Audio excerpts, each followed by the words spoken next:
શું છે? નેક્સ્ટ છે આપણે સ્ટાર્ટર, એ છે red pepper mushroom. Red pepper mushroom. Mushroom છે એટલે અગેન જેમ કુલર આમ કહેવાય કોમન, પણ જે કોમ્બિનેશન તો એકદમ અનયુઝ્યુઅલ હતું. ક્રેનબેરીઝ તમે લીધી હતી અને આમાં સ્ટાર્ટર છે અગેન એમાં મશરૂમ. કંઈક જુદું છે. શું શું લીધું છે સામગ્રીમાં? સામગ્રીમાં બટન મશરૂમ્સ છે, પછી એની સાથે રેડ બેલ પેપર અને ટોમેટોની સ્લાઇસીસ, અનિયન સ્લાઇસીસ, પછી ગ્રીન ચીલી સ્લાઇસીસ અને બાકી મસાલા છે. અચ્છા, સ્ટાર્ટ કરીએ. સૌથી પહેલા પેન ગરમ મૂકી એમાં આપણે તેલ લેશું. આમાં તમે મશરૂમ લઈ રહ્યા છો, તો મશરૂમ કેટલા પ્રકારના આવે છે? તમે કીધું કે આમાં બટન મશરૂમ રહે છે, એટલે શું હોય છે? બટન મશરૂમ્સ વ્હાઈટ એકદમ હોય Okay. અને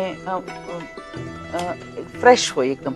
એટલે નોર્મલી સ્ટાર્ટરમાં આ મશરૂમ્સ વધારે ફાઇન લાગે છે. અચ્છા. અને જેટલા બને એટલા ફ્રેશ લેવાના. અત્યારે થોડા ઘણીવાર બહારથી આવતા હોય તો સ્લાઇટલી બ્રાઉન થઈ ગયા હોય તો એને પ્રોપર વોશ કરી અને ક્લીન કરીને લઈ લેવાના. અને ફ્રેશ મશરૂમ હોય તો એને સ્ટર ફ્રાય થતા જરાય વાર નથી લાગતી, તરત કુક થઈ જાય છે.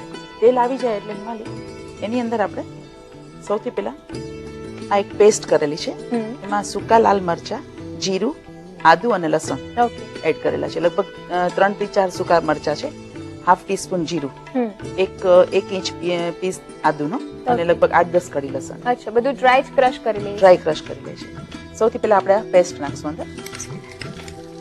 થોડું સ્પાઇસી સારું લાગે છે. ઓકે.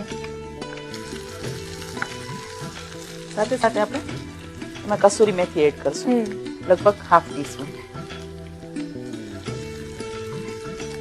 સ્મેલ બહુ જ સરસ આવી. મરચું છે, આદુ, લસણ, જીરું. હવે લીલા મરચા છે ઓકે. એ આપણે લેવાના છે. તીખા લઈએ છે? હા, સેજ તીખા. એટલે એકચ્યુઅલી બધું તીખું છે તો એમાં તમે મોડા બી લઈ શકો, ઓકે. પણ આ થોડું સ્પાઇસી સારું લાગે સ્ટાર્ટર. કેટલા લીધા છે લીલા મરચા? 2 લીધા છે અને ઊભા સમારી લીધા છે. ઉભા સમારી લીધા છે. હવે લેશું અનિયનની સ્લાઇસીસ, એટલે રિંગ કરીને જસ્ટ 2 સ્લાઇસીસ કરવાની છે. ઓકે. થોડી મોટી જ લેવાની છે. રિંગ કરીને હાફ કરી દીધું હાફ છે. કરી દીધું છે. આ બધી વસ્તુને આપણે ઓવરકુક નથી કરવાની, ઓકે. થોડી ક્રન્ચી રાખવાની છે, કારણ કે સ્ટાર્ટર હંમેશા આ ટાઈપના હોય તો એને ક્રન્ચી વધારે સારા લાગે છે. ઓકે. હવે આપણે આ બેલ પેપર અને ટોમેટોની સ્લાઇસ છે એ આપણે એડ કરશું. ઓકે. એટલે રેડ કેપ્સિકમ પણ લીધા છે અને સાથે ટામેટા પણ ટોમેટો છે. પણ છે. બંને સરખા જ લાગે છે એકચ્યુઅલી. આપણે એને બહુ વધારે કુક નથી કરવાના. ઓકે. હવે મશરૂમ આપણે એડ કરી દઈશું. કોઈ પ્રોસેસ કરી છે આની? ના, નથી કરી. ખાલી એને મેં વોશ કરી અને ક્લીન કરી લીધા છે. ઓકે. કેટલા લઈએ છે મશરૂમ? 300 ગ્રામ જેટલા છે. ઓકે. અત્યારે આપણે આ એક સ્ટાર્ટર તરીકે સર્વ કરીએ છીએ, પણ આને એઝ અ સાઇડ ડિશ તરીકે સર્વ કરવી હોય તો પણ કરી શકીએ, ઓકે. તો પણ ફાઇન લાગે છે. એકના 2 પીસ કરીને લીધા છે. હા, તમારે કઈ પૂછવું હતું? હા, ખાસ આ સ્ટાર્ટર લેવાનું કારણ કયું છે? આ સ્ટાર્ટર લેવાનું કારણ એ મેં કીધું કે કોસ્મો સિટી હોય એટલે દાખલા તરીકે બધી ટાઈપનો ક્રાઉડ હોય તો એમાં આ ટાઈપનું સ્ટાર્ટર વધારે સારું પડે છે, કારણ કે કોઈ પણ એક પર્ટિક્યુલર તમે સ્ટાર્ટર મૂકો, દાખલા તરીકે ફ્રાઈડ કે એવું, તો બધા એ પ્રિફર નથી કરતા.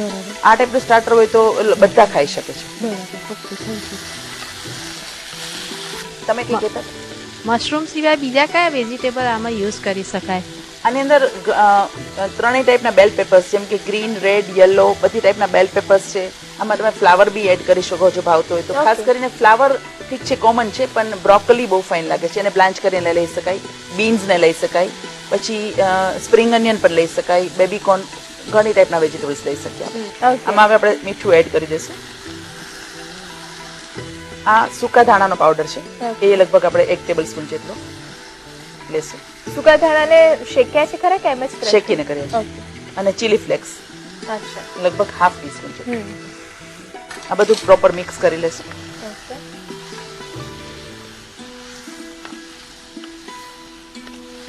મશરૂમ ને પણ બહુ નહીં ગળી જવા દેવાના, અચ્છા. થોડા ક્રન્ચી રાખવાના. તો હાઈ ફ્લેમ ઉપર જ આને કુક હાઈ ફ્લેમ પર જ. હવે હિમાલી આને થોડું બાઇન્ડિંગ આપવા માટે આપણે એક બોલમાં લગભગ હાફ ટીસ્પૂન જેટલો કોર્નફ્લાવર લેશું. ઓકે. અને આમાં મેં રેડ કલર એડ કરેલો છે, થોડું એનું ગાર્નિશિંગ માટે. ઓકે. એ એના વાળું પાણી છે, તો આપણે લગભગ 1 ટીસ્પૂન જેટલું એ નાખશું. રેડ ફૂડ કલર લઈએ છે. Red food colour.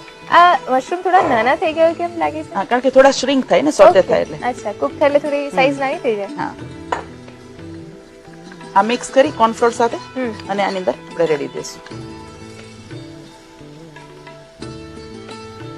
અચ્છા, ઓકે. ફૂડ કલર કદાચ ના લઈએ અને પ્લેન કોર્નફ્લોરમાં પાણી નાખીને લઈએ તો ચાલે? ચાલે છે.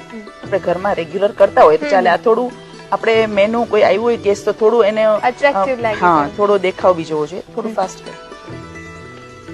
આ બધું પ્રોપર મિક્સ થઈ ગયું છે. અને જેટલું સ્પાઇસી છે એટલું દેખાવ પણ જોઈએ કે હા. સ્પાઇસી છે. ઓકે, ગેસ બંધ કરી દઈશું. ઓકે. રેડી થઈ ગયું છે. હવે એને સર્વ કરી દઈએ.